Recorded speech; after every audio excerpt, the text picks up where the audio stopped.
Well, if it weren't for the winters, I wouldn't mind New England so much, folks. Our winters last about 6 months, maybe. So, I am the Mighty Plantain. Thanks for checking out this video, and we are looking today at Samuel Adams's New England Pale Ale. It says here, hazy and mellow, 1 pint, 5.5% alcohol by volume, and 30 IBUs. So, we're going to talk about the New England label. Let's see, not too long ago, Sam Adams put out a New England IPA. And I honestly think the New England IPA has started to eclipse Rebel IPA for me in terms of my favorite IPA from Sam Adams. Rebel had this nice bold flavor to it. And I think they bill it as a West Coast IPA. West Coast hops, obviously. And it did. It was like... Ooh, pardon.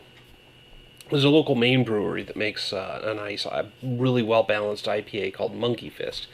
That comes from the Shipyard Brewing Company. It's in my top 5 anyway.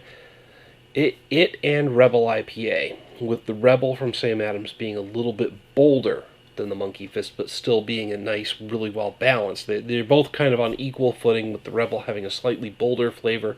They both vied very well for my number 1 position, along with, I think, the 100, no, not the 120, 120 is a little intense, the 90-minute IPA from Dogfish Head, and a couple of others. Just, you know, it's hard to pick a favorite. I think I have like a top 5, maybe even a top 10 that are all competing for my favorite spot. So, long story short on that, the New England IPA that Sam Adams put out not too long ago is in that same category, and I think it's slowly starting to eclipse the Rebel. Not necessarily for my overall top IPA pick, but New England IPA slightly ahead of Rebel in that set of 10 that's competing for my number 1 spot. Anyway, it's hard. It's hard to pick a favorite. Stone's got their go-to IPA that is just incredible and really well balanced. Man, there's another IPA from them that's in that same set of 10, top 10. It escapes me right now, but if I saw it, I could tell you. Anyway, enough about that. The Sam Adams New England IPA is really great. I'm starting to really like some of these New England IPAs. Bigelow Brewing here in Maine has one. And like I said, the Shipyard. They don't build them as New England IPAs always, but they use New England hops. And this New England Pale Ale from Sam Adams is right about in that same category. I'm sure it's a very hoppy beer that uses New England hops. Doesn't say much on the can about it.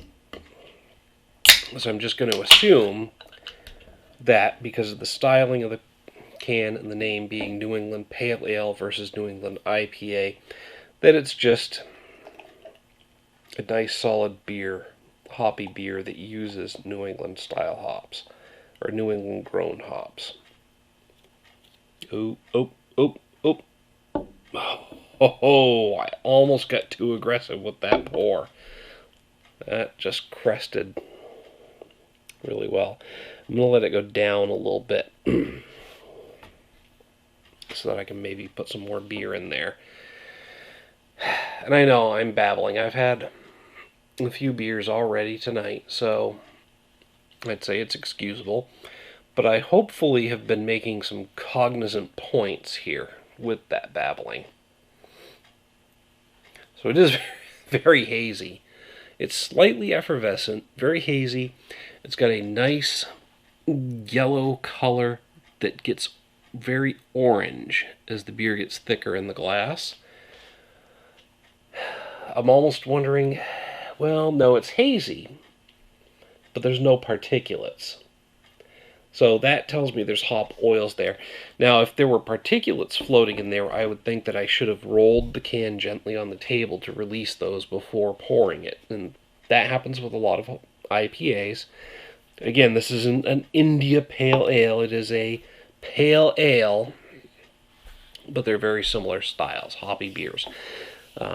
So this tells me there's hop oils suspended in there versus actual hop particulates. And again, particulates, you want to roll a can gently so that you can get some of that stuff that's settled in the can out there. I know, I'm still babbling. So, very nice pale yellow beer that gets more orange as it gets thicker. Hazy, cloudy.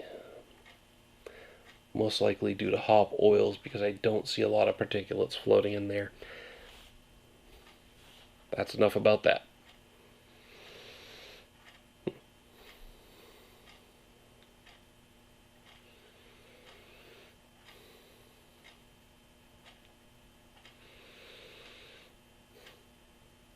I mean, I'm definitely getting citrus and pine, those being the two hop esters that I'm more keyed into than anything else. I think I'm getting some notes of grassiness as well. Yeah, so primarily citrus and pine with a little bit of grassiness. I'm going to slowly pour some more in here and top it off.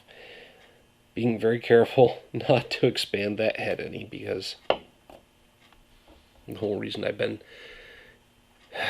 yakking away and stalling is because I want to give that head some time to come down. Alright. Here we go.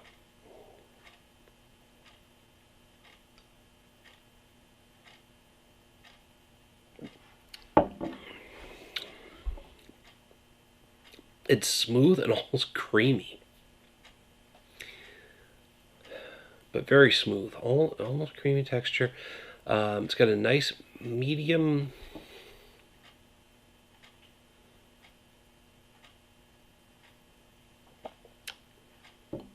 medium heavy mouthfeel.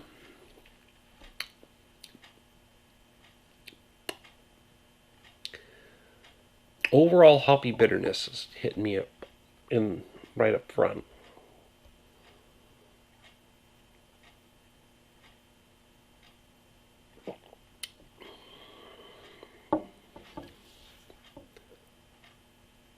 It's got a fresh taste to it.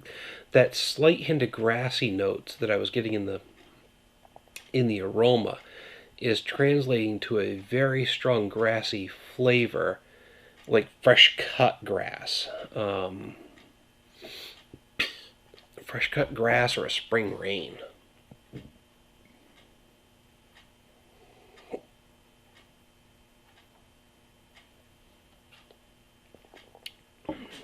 Very grassy flavor. It's giving way to hints of earthiness and a slight dankness, with pine in the finish and some floral notes as well. I'm not quite picking up on the citrus that I had got in the aroma. But yeah, really fresh grassiness.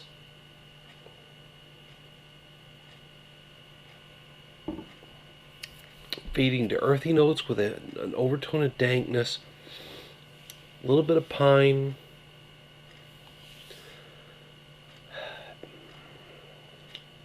Maybe some floral hints in the fish. It's a complex brew. Those fresh grassy notes and the earthiness are things I'm not used to picking up on in an IPA. And like I said before, it's because I'm mostly keyed to pine and citrus. I seem to pick up on those more often than anything else. It's a combination, I think, of me picking up on them more often and a lot of breweries using piney and citrusy hops. But in this particular case, I'm getting stuff that I'm not used to getting. I'm getting flavors that I'm not used to getting out of a hoppy beer. So this is definitely not going to replace New England IPA in my hierarchy. It's probably not even going to replace the Rebel. But in terms of a pale ale, a nice hoppy beer from Sam Adams, this is, in terms of the Sam Adams hoppy beers, this is probably in my top 5 from them. Overall, I'm going to rate this as a 4 out of 5.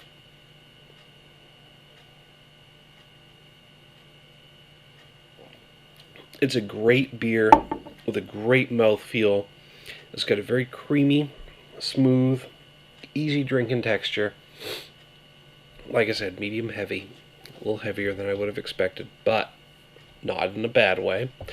And it's giving me certain hop esters that I don't normally pick up on, so well blended with the others that it just goes down easy. It's a great flavor experience. Again, 4 out of 5. It just doesn't have that perfect wow factor that I'm looking for, but I do get that from the New England IPA. The New England IPA. So the inflection makes a difference because this is New England Pale Ale versus New England IPA. Yeah, I've had too much to drink and I am babbling. This video's probably gone on for at least 10 minutes now. So, it's a great beer. 4 out of 5 from me. Before I repeat myself, I'm going to cut this off. Let me know what you think about the beer. Hit me up down in the comments and the email link down below. Make sure while you're down there to like and share the video. Don't forget to subscribe. Until next time, folks, check out those New England beers. Cheers.